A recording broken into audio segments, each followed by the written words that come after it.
Hard Hat's all about showing up to play hard, doing what it takes to win. If you want to cement legacy, win another. He's your third center. You don't want to pump him up too much, but it's hard not to. This is maybe the most I've ever agreed with you. At this point, you know where kind of what you're looking for next. You see a future for yourself in Boston. I know it's still early as it relates to this offseason. I mean, it's hard to say you wouldn't stay in Boston with the city and the fans and the team and just the history of everything that comes with Boston. I think anyone would love to be here in Boston with the coaches and the players, things of that sort. So yeah, of course. But it's also a business, and you also have to make the right decision that makes the best sense for yourself as well. So that's when after when free agency hits, I'll talk to my representatives, my agents, and then we'll sit down and go through some things and see which team makes the best sense for me. Did you not say playing in Boston was going to be like that? Like I know obviously you think about like the big franchises, the Lakers, the Celtics, their history, but is that kind of what you expected, or when you got here were you like, okay, this is even more hardcore than even I realized? Oh no, I knew what it was. I knew what I was getting into. I knew what kind of coach there was. I knew what kind of organization it was. And I knew it was ran very, very well, especially with Brad. Yeah, so I knew for sure.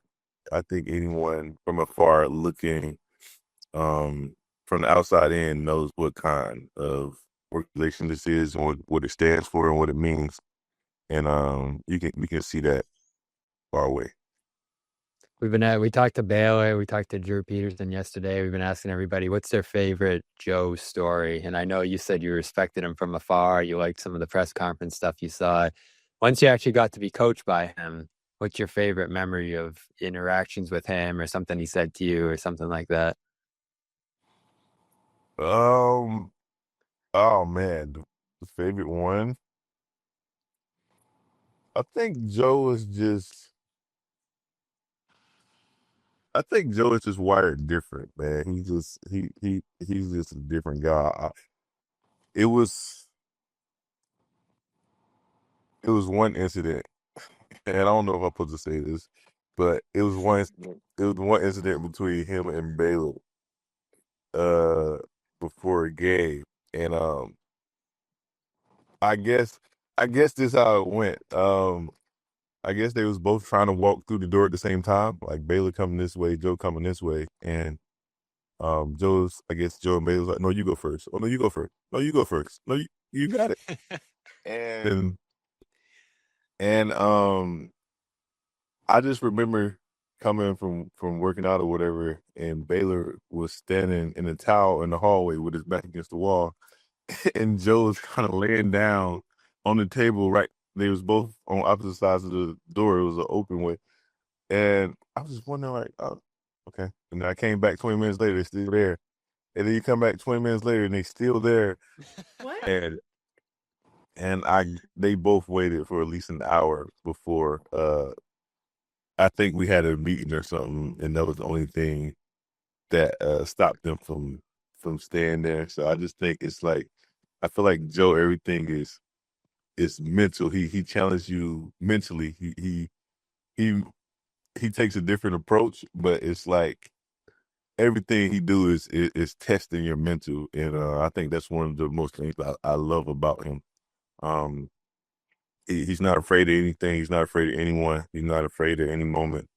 And I think he's very strategic on like how he tests your mental. And I think that's one thing I like about him most.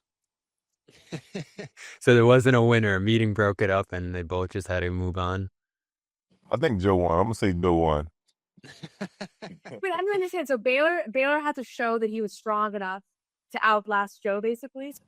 I don't think it was purposely showing that you were stronger. I was just thinking like who had the mental to wait the longest to see. I think I think with Joe, everything is like, he's a natural competitor. He played in college. He does all this fighting and training. He also tried to get me to come to a session with him and his trainer, but I quickly denied that. But yeah, I think everything is mental for Joe. And You didn't want to go to jujitsu? no, not at all. Joe is he's a great guy. He's a great father, great family man. Like how he was with my son, just letting him talk in the locker room before the game and kind of try to get the guys going a little bit. Like there's very rare in this league to have coaches like that, and I just think that's part of what makes them special. No one's sneaking a vegan brownie by me, I'll tell you that. Okay, you know what, John? We're gonna do it. You have to feel that way too, Bobby. I have to Same. feel that Same way. to you. Let's slide Al over and make Luke your first center. Bobby, we gave you Luke hour early. We're not going to end this on a damn conversation about Luke